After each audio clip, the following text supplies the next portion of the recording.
Okay, welcome back. We're on slide 7 of chapter 5. And on this slide, what we're looking at is we're talking about lymph vessels again. And the main thing I want you to know about this is it's just like when you drive downtown Beaumont. Most of the streets in downtown are one way. You turn on a one-way street, hey, what happens? Okay, well, you know what? In our lymphatic system, it's also a one-way system, and it flows from the feet back up toward the heart.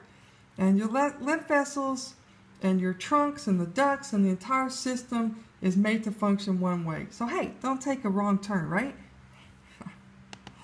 In our next slide, we're just comparing lymph vessels to arteries and veins. And the good news is they're very similar. They have 3 tunics like arteries and veins, just slightly smaller, thinner walls, a little bit more internal valves because you want to carry that lymph back up and overcome gravity. So that's basically it. So very similar, just slightly thinner walls.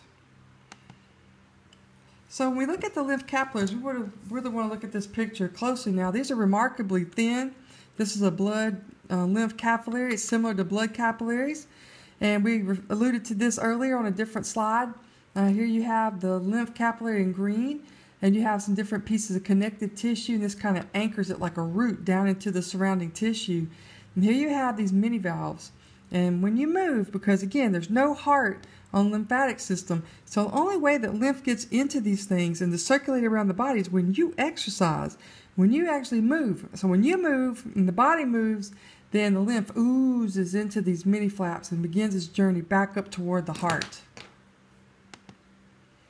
So, you know, when you look at the lymph, we talked about how it's a sewage system. It takes the edema out of the limbs. But hey, it's also like an airport security.